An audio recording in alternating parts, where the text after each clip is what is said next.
Not എന്ന് പറഞ്ഞു കഴിഞ്ഞാൽ റിസർവ് ബാങ്ക് പ്രിന്റ് ചെയ്ത് എന്താണ് കറൻസി ചെസ്റ്റ് വഴി ബാങ്കുകളിൽ എത്തിക്കുന്ന ഏറ്റവും പുതിയ നോട്ടുകളാണ് ഫ്രഷ് നോട്ട് എന്ന് പറയുന്നത്. റീഇഷ്യൂവബിൾ നോട്ട് എന്ന് പറഞ്ഞു കഴിഞ്ഞാൽ നമ്മുടെ കൗണ്ടറുകളിലൊക്കെ വന്നിട്ട് നമ്മൾ തിരിച്ച ആളുകൾക്ക് കൊടുക്കുന്ന റീഇഷ്യൂവബിൾ, കൊള്ളാം, വലിയ കീറിയിട്ടൊന്നുമില്ല, മുഷിച്ചൊന്നിട്ടൊന്നുമില്ല, ക്യാഷ് എടുക്കുമ്പോൾ അവർ തിരിച്ചു തരത്തില്ല, അങ്ങനെയുള്ള റീഇഷ്യൂവബിൾ നോട്ട്സ്. മൂന്നാമത്തത് സോയിൽഡ് നോട്ട്സ് ആണ്. മൂന്നാമത്തത് എന്താണ്? സോയിൽഡ് നോട്ട്സ് ആണ്. എന്താണ് സോയിൽഡ് നോട്ട് എന്ന് പറഞ്ഞു കഴിഞ്ഞാൽ? സോയിൽഡ് നോട്ട് എന്ന് പറഞ്ഞു കഴിഞ്ഞാൽ ഇവിടെ പറയുന്നുണ്ട്, a note which has become dirty due to usage. ഉപയോഗം കൊണ്ട് അഴുക്ക് പിടിച്ചതോ അല്ലെങ്കിൽ രണ്ടായി മാത്രം മുറിഞ്ഞ നോട്ടുകളോ, അങ്ങനെയുള്ള നോട്ടുകളെയാണ് ഇപ്പോൾ എന്ത് പറയുന്നത്? Soiled note. വെറുതെ അഴുക്ക് പിടിച്ച നോട്ടുകൾ മാത്രമല്ല, രണ്ടായി മുറിഞ്ഞ നോട്ടുകളെയും നമ്മളിപ്പോൾ എന്തായിട്ട് പറയുകയാണ്? കണ്ടോ, ഒറ്റക്കെട്ടുള്ള നോട്ടുകൾ, ഹൊറിസോണ്ടലി, വെർട്ടിക്കലി, ഡയഗണലി, എങ്ങനെയാണോ മുറിഞ്ഞത് കുഴപ്പമില്ല, രണ്ട് പീസായിരിക്കുന്നു, ഒറ്റക്കെട്ട് മാത്രം, അതിനെ കൂട്ടി യോജിപ്പിച്ച് ബാക്കിൽ ജസ്റ്റ് ഒരു പേപ്പറോ മറ്റോ ചെറുതായിട്ട് ഒട്ടിച്ചാൽ അത് രണ്ടായി മുറിഞ്ഞ നോട്ടുകളാണ്. അപ്പോൾ ഇപ്പോൾ അഴുക്ക് പിടിച്ചതും മുഷിഞ്ഞതുമായ നോട്ടിനോടൊപ്പം വേണം രണ്ടായി മുറിഞ്ഞ നോട്ടുകളും സോർട്ട് ചെയ്യാൻ ക്യാഷർ. എന്നിട്ട് അത് കറൻസി ചെസ്റ്റ് ബ്രാഞ്ചിൽ കൊടുത്താൽ നിങ്ങൾക്ക് നല്ല നോട്ട് കിട്ടും കേട്ടോ. അപ്പോൾ കീറിയ നോട്ടുകളല്ല, രണ്ടായി മുറിഞ്ഞ നോട്ടുകൾ. രണ്ടായി മുറിഞ്ഞ നോട്ടുകളെ നമ്മളിപ്പോൾ എന്ത് പേരിലാണ് അറിയപ്പെടുന്നത്? സോയിൽഡ് നോട്ട് എന്നാണ് അറിയപ്പെടുന്നത്. അപ്പോൾ അഴുക്ക് പിടിച്ചതും മുഷിഞ്ഞതുമായ നോട്ടുകളും രണ്ടായി മുറിഞ്ഞ നോട്ടുകളെയും നമുക്കിപ്പോൾ എന്ത് പറയാം? സോയിൽഡ് നോട്ട് എന്ന് പറയാം. ഇനി മൂന്നാമത്തെ നോട്ടാണ് നമുക്ക് പറയാൻ പോകുന്നത് ഇംപെർഫെക്റ്റ് നോട്ട് എന്ന് പറഞ്ഞു. ഇംപെർഫെക്റ്റ് നോട്ട് എന്ന് പറഞ്ഞു കഴിഞ്ഞാൽ എന്താണ്? A note which is wholly or partially obliterated. പൂർണ്ണമായോ ഭാഗികമായോ വികൃതമാക്കപ്പെടുകയോ, ഒബ്ലിറ്ററേഷൻ, വികൃതമാക്കപ്പെടുക. ഷ്രങ്ക്, ചുളിഞ്ഞതോ, വാഷ്ഡ്, കഴുകിയതോ, ആൾട്ടേഡ്, തിരുത്തൽ വരുത്തുകയോ എന്ന് വരച്ച് കുറിച്ചൊക്കെ വെച്ചിരിക്കുന്നതോ, ഇൻഡെസിഫറബിൾ, അക്കങ്ങൾ കാണാതിരിക്കുകയോ ഒക്കെ ചെയ്യുന്ന, പൂർണ്ണമായി മനസ്സിലാകാൻ കഴിയാതെയൊക്കെ രീതിയിൽ ഞാൻ ഈ കാണിക്കുന്നത് പോലുള്ള നോട്ടായിരിക്കും അത്. അതിനെയാണ് ഇംപെർഫെക്റ്റ് നോട്ട് എന്ന് പറയുന്നത്. എന്താ പറയുക? ഇംപെർഫെക്റ്റ്. ഈ ഇംപെർഫെക്റ്റ് നോട്ട് പലപ്പോഴും നിങ്ങളുടെ കൗണ്ടറിൽ കിട്ടാറുണ്ട്. പ്രൈമറി കോപ്പറേറ്റീവ് ബാങ്കിനും എല്ലാ ബാങ്കിനും ഒരേ റൂള് തന്നെ, നാഷണലൈസ് ബാങ്കിനും അല്ലാത്ത ബാങ്കിനും ഒക്കെ ഒരേ റൂള് തന്നെയാണ്. ഇംപെർഫെക്റ്റ് നോട്ട് അത് ജെനുവിൻ നോട്ട് തന്നെയാണെങ്കിൽ, കള്ളനോട്ടല്ല, ജെനുവിൻ നോട്ട് തന്നെയാണെങ്കിൽ നിങ്ങൾക്ക് ഇത് കറൻസി ചെസ്റ്റ് ബ്രാഞ്ചിലോ അല്ലെങ്കിൽ ബാങ്കിൻ്റെ ഏതെങ്കിലും ശാഖയിലോ കൊടുത്ത് ഇത് മാറിയെടുക്കാവുന്നതാണ്. ഇംപെർഫെക്റ്റ് നോട്ടിൻ്റെ കാര്യത്തിൽ മാത്രം ഒരു കാര്യമുണ്ട്, ബാങ്ക് എന്തെങ്കിലും കാരണവശാൽ മാറി തന്നില്ലെങ്കിലും അവർക്കെതിരെ നടപടിയെടുക്കാൻ പറ്റില്ല. കറൻസി ചെസ്റ്റ് ബ്രാഞ്ചിൽ കൊടുക്കുക. കറൻസി ചെസ്റ്റ് കൂടിയുള്ള നെടുമങ്ങാട് ജംഗ്ഷൻ അവിടെ ഇരിക്കുന്ന മെയിൻ SBI കറൻസി ചെസ്റ്റുള്ള ബ്രാഞ്ചാണ്. ഒരു പോലീസുകാരൻ തോക്കുമായിട്ടൊക്കെ നടയിൽ നിൽക്കും. അതാണ് ലക്ഷണം. കറൻസി ചെസ്റ്റ് ബ്രാഞ്ചാണ് അല്ലേ? എല്ലാ താലൂക്കിലെയും അല്ലെങ്കിൽ ജില്ലയിലെയും പ്രധാന കേന്ദ്രങ്ങളിൽ പ്രധാനപ്പെട്ട ബാങ്കുകൾക്ക് കറൻസി ചെസ്റ്റുകൾ ഉണ്ടാകും. ഇതാണ് ഇംപെർഫെക്റ്റ് നോട്ട് എന്ന് നമ്മൾ പറയുന്നത്. ഇനി അടുത്തത് എന്താണ്? എന്താ? ഇംപെർഫെക്റ്റ് നോട്ടാണ് മ്യൂട്ടിലേറ്റഡ് നോട്ട്സ്. അടുത്തത് മ്യൂട്ടിലേറ്റഡ് നോട്ടാണ്. എന്താണ് മ്യൂട്ടിലേറ്റഡ് നോട്ട് എന്ന് പറഞ്ഞാൽ? A note of which a portion is missing. ഏതെങ്കിലും ഭാഗം കാണാതായിരിക്കുന്നു, ഏതെങ്കിലും ഒരു ഭാഗം ഇല്ല, അല്ലെ 4-5 ഭാഗമായിട്ട് മുറിഞ്ഞു, അല്ലെ 1-2 ഭാഗം കാണാനില്ല, പകുതിയേ ഉള്ളൂ, മുക്കാലേ ഉള്ളൂ എന്നൊക്കെ കണ്ടിട്ടില്ലേ നിങ്ങൾ ചില നോട്ടുകൾ?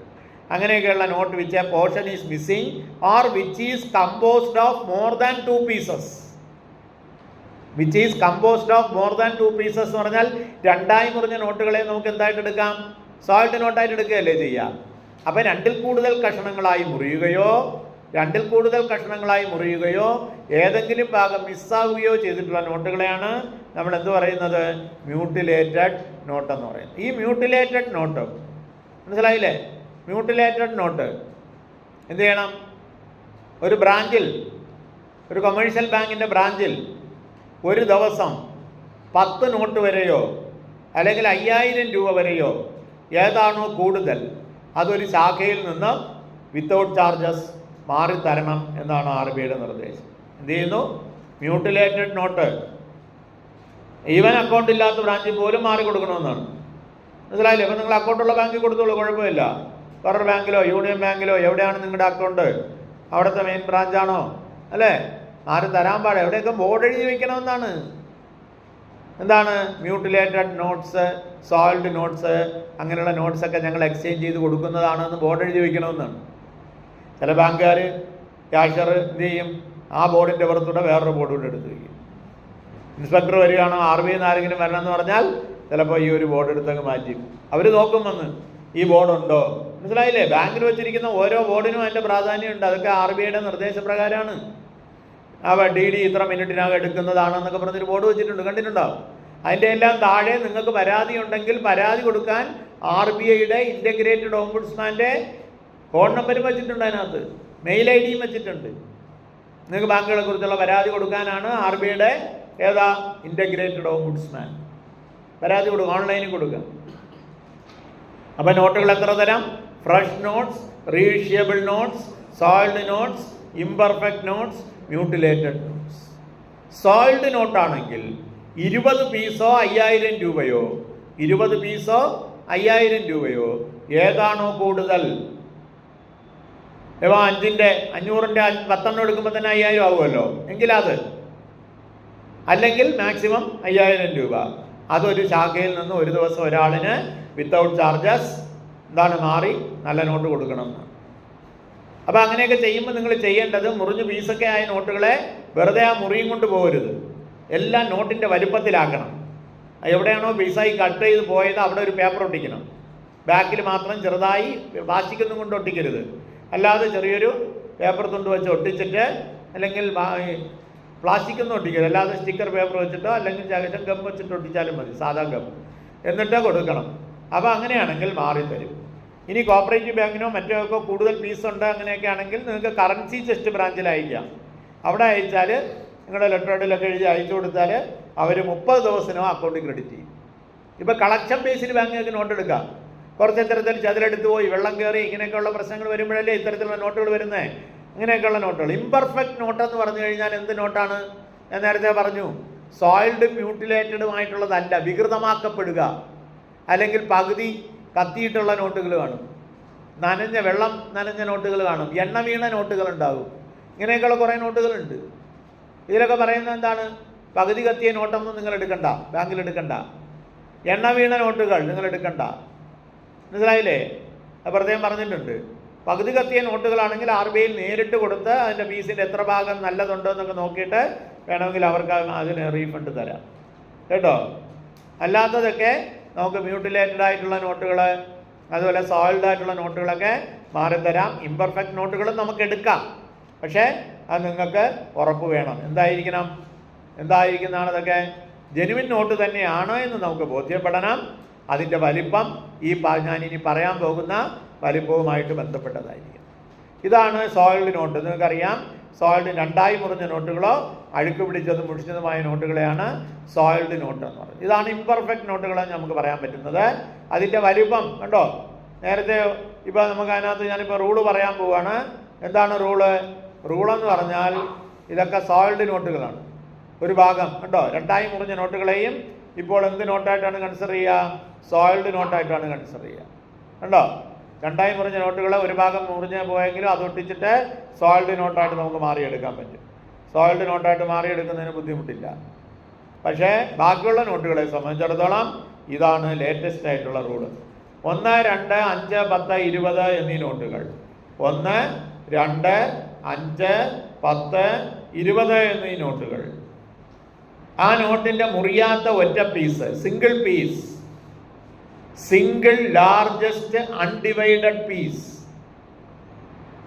ഏറ്റവും വലിയ മുറിയാത്ത ഒറ്റ കഷണം ആകെ വലിപ്പത്തിൻ്റെ 50% കൂടുതലുണ്ടെങ്കിൽ, ആകെ വലിപ്പത്തിൻ്റെ 50% കൂടുതലുണ്ട്, ബാക്കിയെല്ലാം ഒട്ടിച്ചു വയ്ക്കുകയാണ്, തുണ്ടുകളാണ്, തുണ്ടൊട്ടിച്ചിട്ടുണ്ട് അല്ലെങ്കിൽ പേപ്പർ ഒട്ടിച്ചിട്ടുണ്ടെങ്കിൽ നമുക്ക് എന്ത് ചെയ്യാം? നോട്ടിൻ്റെ വലിപ്പത്തിലാക്കി കൊടുക്കുക. റൂൾ 8(1) മ്യൂട്ടിലേറ്റഡ് നോട്ട്സിൻ്റെ നോട്ട് റീഫണ്ട് റൂൾസ് പ്രകാരം ഇത് മാറുന്നില്ല. പക്ഷേ ഏറ്റവും വലിയ മുറിയാത്ത പീസ് ആകെ വലിപ്പത്തിൻ്റെ 50% കൂടുതൽ ഉണ്ടായിരിക്കണം. 50% കുറവാണെങ്കിലോ റിജക്റ്റ്. 50% ഇല്ല, അങ്ങനെയാണെങ്കിൽ നമുക്ക് എന്ത് ചെയ്യാം? It should be rejected. അവർ തരൂല്ല, ഒന്നും കിട്ടത്തില്ല. അതാണ്. ഇനി റൂൾ 8(2) അവിടെ പറയുന്നത് എന്താണ്? 50, 100, 200, 500. ഇപ്പോൾ 2000-ൻ്റെ കേസ് നിങ്ങൾക്കറിയാം. 2000 ഇപ്പോൾ സർക്കുലേഷനിൽ ഇല്ല, എടുക്കാൻ പാടില്ല. ആരുടെ കയ്യിൽ 2000-ൻ്റെ നോട്ടുണ്ടെങ്കിൽ RBIയിൽ നേരിട്ട് കൊണ്ടുപോയാൽ നിങ്ങൾക്ക് ID പ്രൂഫ് എല്ലാം കൊണ്ടുപോകണം. കാരണം ചോദിക്കും എന്താ ഇതുവരെ മാറാത്തതെന്ന്. അങ്ങനെ നേരിട്ട് RBI പോയാൽ നിങ്ങൾക്ക് മാറിത്തരും. 10 പീസ് വരെയാണെങ്കിൽ നേരിട്ട് മാറിത്തരും. 10 പീസിൽ കൂടുതലാണെങ്കിൽ കാരണമൊക്കെ അവനൊക്കെ ID പ്രൂഫിൻ്റെ ആധാറിൻ്റെ ഫോട്ടോ കോപ്പിയൊക്കെ എടുത്തുകൊണ്ട് പോകണം കേട്ടോ. ബാങ്ക് അക്കൗണ്ടിൻ്റെ ഡീറ്റെയിൽസ് എല്ലാം കൊടുക്കണം. അവർ ഒരു കവറിലിട്ട് അവിടെ കൊടുത്താൽ അവർ 30 ദിവസത്തിനകം നിങ്ങളുടെ അക്കൗണ്ടിലേക്ക് IFSC കോഡും അക്കൗണ്ട് നമ്പറും കൊടുത്താൽ അയച്ചു തരും. സർക്കുലേഷനിൽ നിന്ന് പൂർണ്ണമായത് പിൻവലിച്ചതായി ഓർഡർ ഇറങ്ങിയിട്ടില്ല. സർക്കുലേഷൻ ഇല്ല എന്ന് ബാങ്കുകളോട് വാങ്ങണ്ടെന്ന് പറഞ്ഞിട്ടുണ്ട്. പക്ഷേ അത് മുഴുവൻ പിൻവലിച്ചിട്ടില്ല. അതാണ് RBI നേരിട്ട് മാറി. ഇനി ഈ പറഞ്ഞ 50 മുതൽ മേളിലോട്ടുള്ള നോട്ടുകൾ മുറിയാത്ത ഒറ്റ പീസ് ആകെ വലിപ്പത്തിൻ്റെ 80% കൂടുതലുണ്ടെങ്കിൽ നമുക്ക് അതിൻ്റെ പൂർണ്ണമായ വില കിട്ടും, ഫുൾ വാല്യൂ കിട്ടും. 80% മുറിയാത്ത ഏറ്റവും വലിയ കഷണമായിരിക്കണം. ബാക്കിയുള്ള തുണ്ടുകളോ പേപ്പറുകളോ ഒട്ടിച്ചാലും കുഴപ്പമില്ല. അങ്ങനെയാണെങ്കിൽ ഫുള്ള് കിട്ടും. 80% കുറവും 40% കൂടുതലും, 40% ബിലോ 80%. അങ്ങനെയാണെങ്കിൽ പകുതി നമുക്ക് മാറി കിട്ടും, പകുതി വില കിട്ടും. എന്ന് പറഞ്ഞാൽ 500 രൂപ കൊടുത്താൽ 250 രൂപ കിട്ടും. ഇത് ബാങ്കുകൾ തരണമെന്നാണ്, ഇങ്ങനെ മാറി തരണമെന്നാണ് RBIയുടെ നിർദ്ദേശം.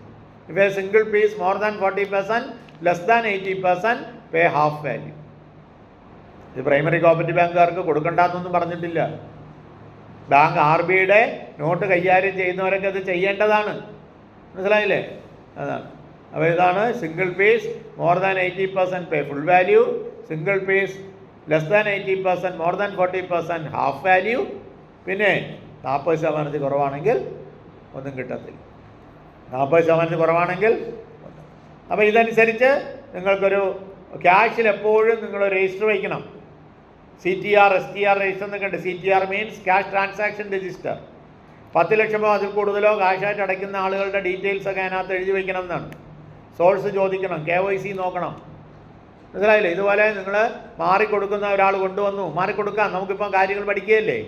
പഠിച്ചു കഴിഞ്ഞാൽ നിങ്ങൾക്കത് അറിയാവുമല്ലോ. അപ്പോൾ നിങ്ങൾ എന്ത് ചെയ്യണം? ഒരു ബുക്കിൽ എഴുതി വയ്ക്കുക, SB നമ്പർ ഇത്ര, പേര് ഇത്ര, ഇതാണ്, ഞങ്ങൾ നോക്കട്ടെ, ഇത് മാറിത്തരാം, ഇത് മാറിത്തരാം. എന്തെങ്കിലും കാരണവശാൽ RBI ഇത് റിജക്റ്റ് ചെയ്താൽ നിങ്ങൾക്ക് അക്കൗണ്ട് ഡെബിറ്റ് ചെയ്യും എന്ന് പറഞ്ഞിട്ട് നിങ്ങൾക്ക് മാറിക്കൊടുക്കാം. മനസ്സിലായില്ലേ? പകുതി കൊടുക്കാം, നിങ്ങൾക്ക് അറിയാമല്ലോ. അപ്പോൾ നമ്മൾ തന്നെ ഇത് ഒട്ടിച്ച് റെഡിയാക്കി നമ്മൾ കൊടുക്കുക. അപ്പം സിംഗിൾ പീസ് മോർ ദാൻ 80% ഉണ്ട്. ജെനുവിൻ നോട്ട് തന്നെയാണെങ്കിൽ നമുക്ക് ഈ പറഞ്ഞ ഡിനോമിനേഷൻ 50 തൊട്ട് താഴോട്ട് മേളിലോട്ടുള്ള നോട്ടുകളിൽ നമുക്ക് ഫുള്ള് കിട്ടും. 80% കുറവും 40% കൂടുതലാണ്. ബാക്കിയുള്ള തുണ്ടുകളൊക്കെ ഒട്ടിച്ചാൽ മതി. ഇതാണ് അതിൻ്റെ കാര്യം. ഇതാണ്ടോ, ഇതാണ് എന്ത് ചെയ്യാണ് നമുക്ക് 50, 10, 20 സിംഗിൾ പീസ് മോർ ദാൻ 50% എന്നല്ലോ. സിംഗിൾ പീസ് ഏതാ? ഈ സിംഗിൾ പീസ് എന്ന് പറയുന്നത് ഏറ്റവും വലിയ കഷ്ണമാണ്.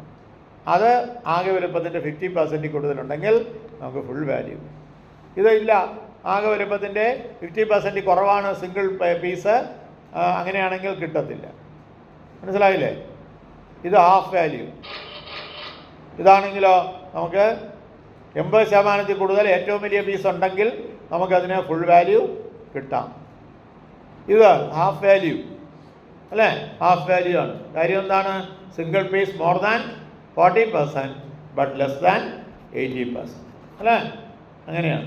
ഇത് RBIയുടെ സൈറ്റിൽ പോയി നോട്ട് റീഫണ്ട് റൂൾസ് എന്ന് പറയുന്നത് നോക്കുക. മനസ്സിലായില്ലേ? RBIയുടെ സൈറ്റിൽ താഴെ അറ്റത്ത് ഫിനാൻഷ്യൽ ഇൻക്ലൂഷൻ എന്ന് പറഞ്ഞ് കാണും കേട്ടോ. അത് ക്ലിക്ക് ചെയ്യുമ്പോൾ അതിനകത്ത് വരും നോട്ട് റീഫണ്ട് റൂൾസ്, നോട്ടിൽ ഈ കാര്യങ്ങൾ വരും. അല്ലെങ്കിൽ നിങ്ങൾ പൈസ ബോൾത്താ ഹേ എന്ന് അടിച്ചു കൊടുത്താലും മതി. ഗൂഗിളിൽ പോയി പൈസ ബോൾത്താ ഹേ ഇംഗ്ലീഷിൽ അടിച്ച PAISA BOLTA HAI ഹൈ എന്ന് അടിച്ചു കൊടുത്താൽ നിങ്ങൾക്ക് എന്ത് കിട്ടും? ഹിന്ദിയിലടിക്കാം, ഇംഗ്ലീഷിലും അടിക്കാം. നമുക്ക് ഇതിൻ്റെ എല്ലാം ഡീറ്റെയിൽസ് പുതിയതായിട്ട് RBI ഇറക്കുന്ന നോട്ടുകൾ ഇതൊക്കെ പകുതി വില കിട്ടും കേട്ടോ. ബാക്കിയുള്ളതൊക്കെ പേപ്പർ ഒട്ടിച്ചാൽ. ഏറ്റവും ലാർജസ്റ്റ് പീസ് പകുതി ഇല്ല, 40% ഉണ്ടോ? 40% ഇല്ലെങ്കിൽ എന്ത് കിട്ടത്തില്ല? 40% ഇല്ലെങ്കിൽ ഒന്നും കിട്ടത്തില്ല. ഇതാണ് നോട്ട് റീഫണ്ട് റൂൾസ്. മറ്റൊരു പ്രധാന കാര്യം, ഒരു നോട്ട് നടുക്കൊരു അല്പം മാത്രം പോയിട്ടുണ്ട്, ഒരു 5% പോയിട്ടുള്ളൂ. ഇങ്ങനെയുണ്ടെങ്കിലും RBI പറയുന്നത് ഇത് 2 പീസ് പ്രത്യേകം വേണമെങ്കിൽ പറയാം. ആദ്യത്തെ പീസിന് 40% കൂടുതലുണ്ട്, രണ്ടാമത്തെ പീസിന് 40% കൂടുതലുണ്ട്, വേണമെങ്കിൽ ഫുള്ള് കൊടുക്കാം, 2 ഹാഫ് ഒരു ഫുള്ളെന്ന് പറയാം. പക്ഷേ എന്തില്ല, RBI പറഞ്ഞിരിക്കുന്നത് ഇതങ്ങനെ നോക്കണ്ട, നിങ്ങൾ ഫുൾ വാല്യൂ കൊടുത്തോളൂ.